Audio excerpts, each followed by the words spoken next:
नमस्कार, capital TV की special story देख रहे हैं आप और मैं हूं साइमा। क्या अरविंद केजरीवाल को गिरफ्तार करवाने के पीछे कांग्रेस का हाथ है? क्या कांग्रेस की वजह से केजरीवाल जेल गए हैं? ये कई सवाल इसलिए उठ रहे हैं क्योंकि जब से दिल्ली के मुख्यमंत्री अरविंद केजरीवाल को पीएमएलए के तहत गिरफ्तार किया गया है और कोर्ट ने उन्हें ईडी की रिमांड पर भी भेज दिया है। इस पर तमाम विपक्षी दल केजरीवाल की गिरफ्तारी को लोकतंत्र की हत्या बता रहे हैं। उनका कहना है कि देश में अघोषित आपातकाल लागू कर दिया गया है। केंद्र सरकार और मोदी सरकार पर तरह तरह के आरोप भी लगाए जा रहे हैं। इनमें से बहुत से आरोप तो कांग्रेस भी लगा रही है, जिसके खिलाफ आंदोलन करके केजरीवाल ने राजनीतिक सीढ़ियां चढ़ी है। इसे सियासी मजबूरी कहें या कुछ और, ये वही कांग्रेस है जिसने शराब घोटाला मामले में दिल्ली की अरविंद केजरीवाल सरकार के खिलाफ शिकायत दर्ज कराई थी। तो चलिए आपको भी बताते हैं कि आखिर क्या कुछ है पूरा मामला, जिसको लेकर दिल्ली में सियासी घमासान मचा हुआ है। बात 3 जून 2022 की है, जब कांग्रेस ने दिल्ली सरकार की शराब नीति मामले में शिकायत की थी। दिल्ली प्रदेश कांग्रेस अध्यक्ष अनिल चौधरी ने खुद उपराज्यपाल वीके सक्सेना और पुलिस आयुक्त को इस संबंध में शिकायत दी थी। यही नहीं, उन्होंने उस वक्त अपनी शिकायत की कॉपी ट्विटर पर भी शेयर की थी। यही नहीं, जब मामले में जांच शुरू हुई तो उसी कांग्रेस ने उसे अपनी जीत बताया था। लेकिन आज कांग्रेस पार्टी के सुर बदले हुए नजर आ रहे हैं। वो उसी शराब घोटाला मामले में अरविंद केजरीवाल की गिरफ्तारी को लोकतंत्र के लिए खतरा बता रही है। कांग्रेस नेता जय माकन ने शराब घोटाला मामले में सीधे तौर पर मुख्यमंत्री अरविंद केजरीवाल पर निशाना साधा था। उस समय उन्होंने बाकायदा प्रेस कॉन्फ्रेंस करके कहा था कि शराब घोटाला मामले में अब ये सीधे सीधे एस्टैब्लिश हो गया है कि इसमें कम से कम 100 करोड़ की रिश्वत ली गई। केजरीवाल के बिजनेसमैन से बात कराई गई।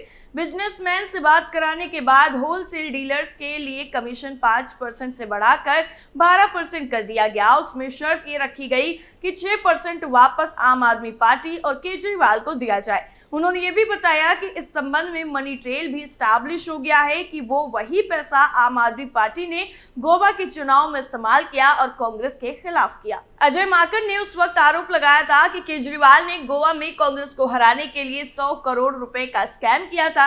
उन्होंने कहा कि केजरीवाल और उनके मंत्रियों, चाहे वो मनीष सिसोदिया, सत्येंद्र जैन हो, इन सभी को नैतिक अधिकार नहीं है कि वो अपनी कुर्सी पर 1 सेकंड भी और रहें।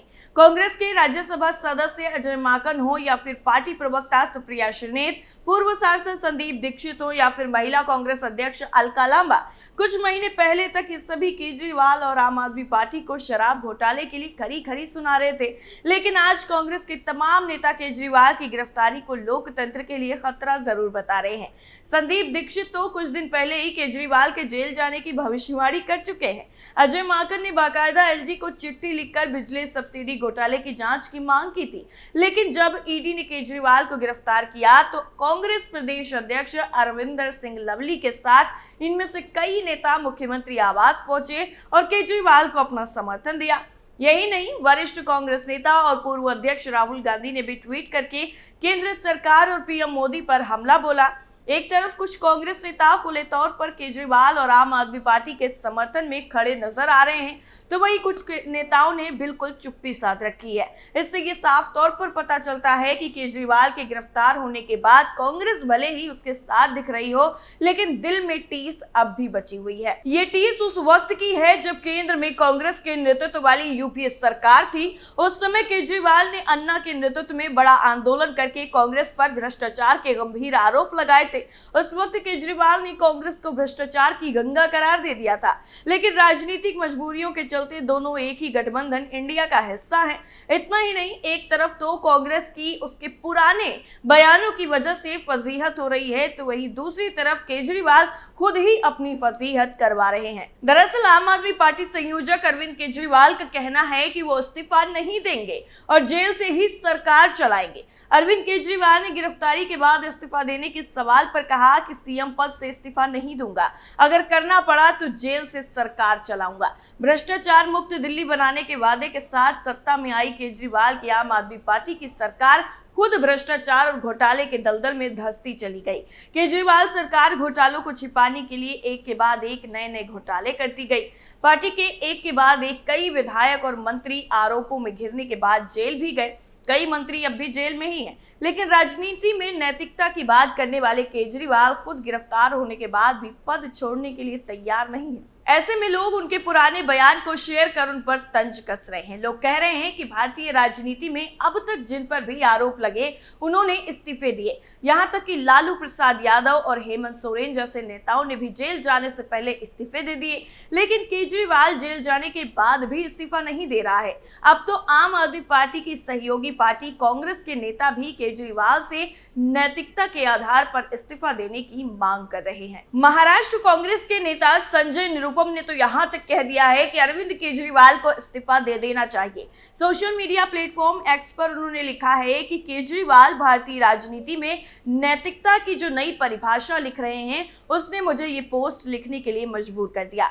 एक समय था जब एक हवाला कारोबारी जैन की कथित डायरी में अडवाणी जी, माधवराव सिंधिया और कमलनाथ जैसे नेताओं के नाम आए थे और उन पर रिश्वत लेने के आरोप लगे। तब उन्होंने नैतिकता का तकाजा देखकर तत्काल अपने पद से इस्तीफा दे दिया था। लाल बहादुर शास्त्री ने ट्रेन दुर्घटना पर इस्तीफा दे दिया था। अभी हाल ही में जब वो इंडिया अगेंस्ट करप्शन का तमाशा पूरे देश को दिखा रहे थे, तब यूपीए सरकार के मंत्रियों ने भ्रष्टाचार के छिछले आरोपों पर भी अपने पद से इस्तीफा दे दिया था। झारखंड के मुख्यमंत्री हेमंत सोरेन ने गिरफ्तारी से पहले पद छोड़कर एक नैतिक आचरण पेश किया था। दिल्ली के शराब घोटाले की सच्चाई क्या है, इसका फैसला अदालत को करना है, पर एक मुख्यमंत्री पर इस घोटाले में भ्रष्टाचार के आरोप लगे हैं।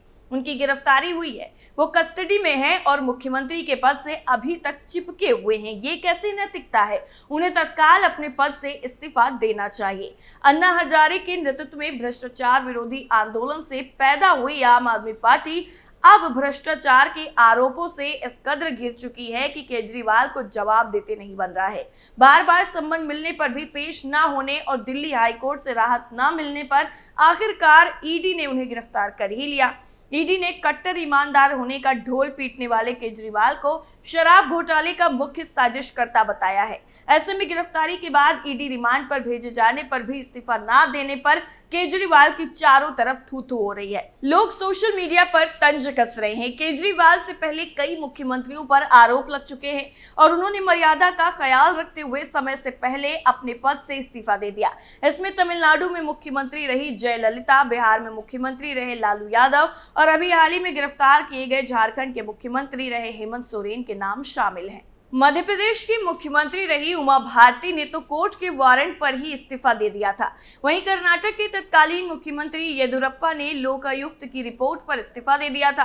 बीजेपी के वरिष्ठ नेता लाल कृष्ण आडवाणी ने तो आरोप लगते ही लोकसभा से इस्तीफा देकर राजनीतिक शुचिता का उदाहरण पेश किया था। लेकिन केजरीवाल बेशर्मी की सारी हदें पार करते हुए कह रहे हैं कि वो इस्तीफा नहीं देंगे, वो जेल से ही सरकार चलाएंगे। झारखंड के पूर्व सीएम हेमंत सोरेन 31 जनवरी 2024 को झारखंड के मुख्यमंत्री पद से इस्तीफा देने के तुरंत बाद प्रवर्तन निदेशालय ने उनको भूमि घोटाला मामले में गिरफ्तार कर लिया और ये इस्तीफा ईडी के अधिकारियों की तरफ से रांची में उनके आधिकारिक आवास पर 7 घंटे से ज्यादा वक्त तक पूछताछ के बाद किया गया था। सोरेन ने नैतिकता का पालन करते हुए तब तक अपने गिरफ्तारी ज्ञापन पर हस्ताक्षर करने से इनकार कर दिया जब तक कि उन्होंने झारखंड के राज्यपाल सीपी राधाकृष्णन को अपना इस्तीफा नहीं सौंप दिया। एजेंसी के अधिकारी मुख्यमंत्री को इस्तीफा देने के लिए राजभवन ले गए।